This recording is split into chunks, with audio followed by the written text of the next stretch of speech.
Well, the news broke. The XFL lost $60 million last season.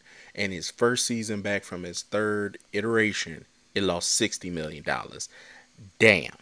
In this video, we're going to go over where everything is financially and something I've noticed over the last few weeks that somebody put in perspective with this tweet that's on the screen. Black Adam flopped. XFL lost $60 million, and you remember this video of The Rock making this big old push that him and Vin Diesel, were able to put differences aside, even though he swore he would never go back to the Fast franchise. And I was thinking, damn, that's odd. I remember seeing that in the moment because he was so adamant, and he's always been like stern with his thought process. Then all of a sudden, Young Rock gets canceled, his show on USA. So yeah, I don't think he's hit his rock bottom as the tweet says, but shit, that'll make you go back to Vin Diesel to the Fast Furious franchise and talk about Toretto and them. But all right, let's just start from the beginning. All right, so The Rock, his ex-wife and partner Danny Garcia, and a venture capital firm called Redbird Partners took $15 million to buy the XFL out of bankruptcy when it went bankrupt after his first season in 2020. Well, second season technically, but we'll get to that. They also had $8.5 million in prior debt, which made $23.5 million in total in the hole coming out of the gate. And a Forbes article has said they've lost 60 million. And as a result of that, they cut jobs, which were primarily, from what I could tell, are marketing jobs. They made a lot of comments to Forbes, The Rock specifically, that this is a long game. They're gonna look at this as, yeah, it's a short-term loss, but we're gonna be able to push this forward in the live event space. But guess what? Venture capital firms like Redbird like to see early results or they get antsy. And when they get antsy, they force the companies they invest in to being profitable. And one of the tried and true methods is job cuts. $60 million in the red, and they just flat out cut the marketing department, the chief marketing officer. That reeks to me of venture capital input saying the XFL CMO was not good enough and please start over because we will not be losing $60 million. This product, we put too much money in, it needs to be profitable. Now, don't get me wrong, there's good news. ESPN contractually will give the XFL $20 million for its TV rights, and the prior debt that I mentioned earlier just now has been paid. Now, according to Forbes, the company projects revenue to be at $100 million in 2024. That right there is a blessing, okay? Because there has never been a consecutive year of the XFL. In the early 2000s, XFL had one season. 20 years later, in the 2022, revamping, the XFL only had one season before hitting bankruptcy. So The Rock and them have accomplished something never seen before. But the money is tight.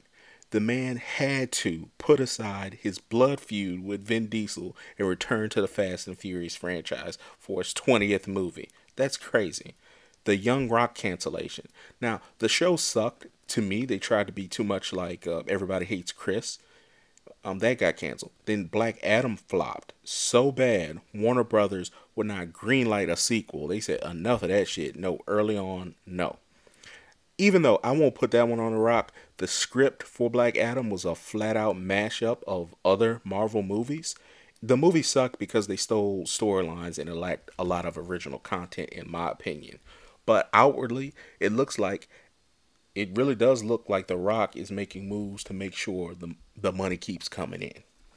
Now, I checked in with an XFL guy I knew. He said, of course, players are worried, but added, this is those type of leagues that can like fold any moment. So they're just grateful. Like, he expressed gratitude that the league was playing another year and they got paid decently, not like other feeder leagues or startup leagues. And an opportunity of a lifetime, he said, to play for Heinz Ward. For me personally, I am rooting for the XFL. It is way better product than the Fox-led USFL. The Fox USFL, the cameras look like they're grainy, and at times they look like they're cutting corners. XFL made the games way more exciting, especially with the new rules they tried to implement. The USFL, I noticed they play in empty stadiums a lot, as opposed to the one XFL game I did go to, but the ones I've been seeing online or on TV, like the Arlington XFL game was packed. People were in there. They were having a good time. And the USFL just seems like your players are out of shape. I'm only watched a handful of games. I watched the Showboats game, New Orleans Breakers game, and another one. And the players just they look out of shape. And I'm more talking about the Showboats. They just looked out of shape and on the low end for talent NFL wise. I've not seen a player with NFL capability in the few games I saw. The XFL games, it didn't matter what team I watched. I thought, oh, this person has a chance to play on the next level. Anyway, I think that's a lot to do with the XFL. They paid more to get better talent, and now they need to make up for that $60 million debt. Now, for year two, I would suggest they add more teams, but it seems like the budget is paper thin, so that's out. I'm going to go with the other stuff. They do a good job of cranking out content. The behind the scenes shows like Player 54 is dope.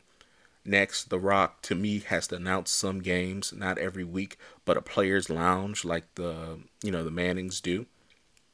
Bring guests, talk shit, and dip. He doesn't have to do that every week. I would also bring the pivot back to announce a game with the same kind of format I just mentioned. A locker room kind of chat where it's live reaction to a game they're watching. And I think, I feel they know this, but they need to increase endorsement partners. Bring on official betting sponsors, DraftKings, FanDuel, stuff like that. Make make it a place where sponsors can come in and get revenue. All right. The other part of it, I think they need to make a football movie.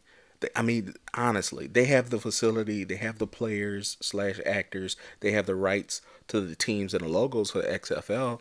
The Rock is very familiar with playing like a football role as he did with Ballers. You have the cameras basically. Why not come in with a script and see what happens? If it's not good, put it direct to consumer. Who gives a shit? Put it on, Disney Plus. Who knows? You might be able to sell it to other platforms and make some money that way. I just think it's baked in. I think it's easy to do and to shoot. And the other part of it is I think they gotta I would say buy the USFL and figure out a way to get that, but I think that's too much money. They're gonna have to figure out a way to get the NFL involved.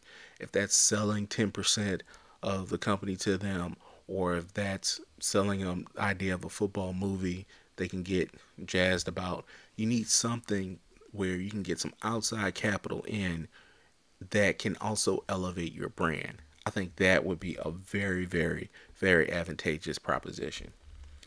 Anyway, that's just my thoughts. Y'all let me know what y'all thoughts are in the comments below. All I know is the XFL lost $60 million and The Rock is making some shit shake. Heritage Sports.